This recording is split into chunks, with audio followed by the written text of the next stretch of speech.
Hi, this is Charlie giving you Friday slash Saturday's video. And I was asked last week, could I do something on trading in a low volatility, low volume period such as Christmas and August?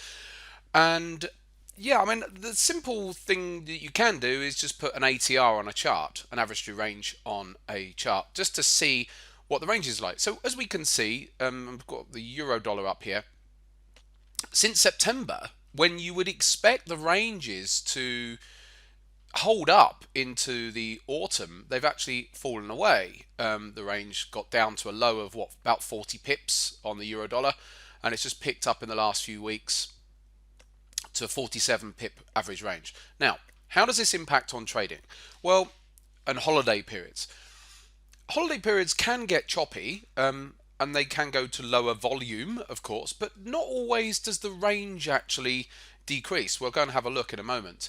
But the point is, through holidays, yeah, especially Christmas, there's not much point if you're a day trader sitting down trying to day trade during some of that the Christmas period. Once you get to Christmas Eve, that can get slow.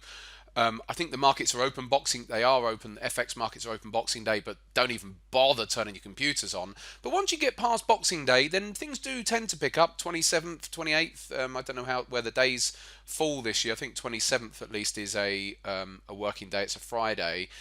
And then maybe Monday the 30th. But then you've got 31st being New Year's Eve. Again, the market might be moving around a bit, but generally speaking, it's deemed to be a lower volume period. So if you're a day trader, look at the average true range of the market you're looking at. Is it worth trying to day trade if the range is going really small?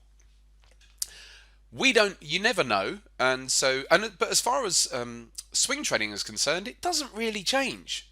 Swing trading doesn't really change that much. Let's actually take the charts back and let's actually have a look at a couple of different Christmases. Now, if we look at last December, it was the Euro. I'm only looking at the euro dollar here, but you can see it was pretty choppy. Okay, fair enough. It was pretty choppy through the period, but it was moving. Where's the 20? There's the 21st, and then must have gone into a weekend. So the 26th, 27th, it was all moving around. So no, but it was choppy, so directionless. But it doesn't mean to say you can't be swing trading on any market during the Christmas period. And I'm always in swing trades. I'm pretty much permanently in swing trades of one kind or another.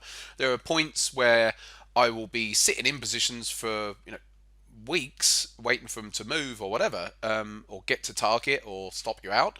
But I'll pretty much always be in. Now, so go to the previous year and we get into December, you can see actually the euro had a nice run. It was actually clean price action, then did a pullback into January, and then went higher again.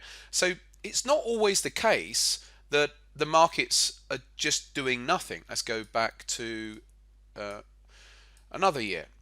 December. Okay, so there's us the 8th, so we're probably coming into this, there's the Christmas period here. So went really small. This was in 2016, really small range, but then picked up. Look, in a low volume market, a couple of good decent up bars there, or certainly range as far as range is concerned, and then pull back. So what I'm trying to say is, don't think, oh, just because it's Christmas or just because it's August, it's not worth trading. Because in fact, the last couple of Augusts have actually been pretty decent for me.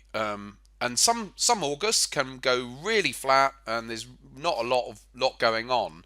And I think especially if you're a day trader, but if you're a swing trader, then you just ride it out, ride a bit of the chop out, and it doesn't really affect you too much.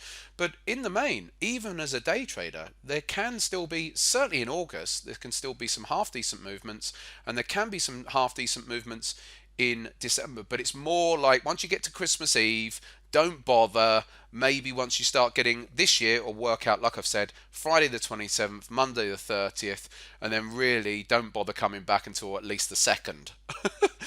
That's the way it's going to work this year. So yes, in answer to the question, how do you cope with it? You don't cope with it. If you get a setup, you trade the setup. But sometimes it's not a bad idea to just take some time off, and the markets won't go anywhere. They'll come back. They'll be there when you come back, and enjoy your break. Take care for now.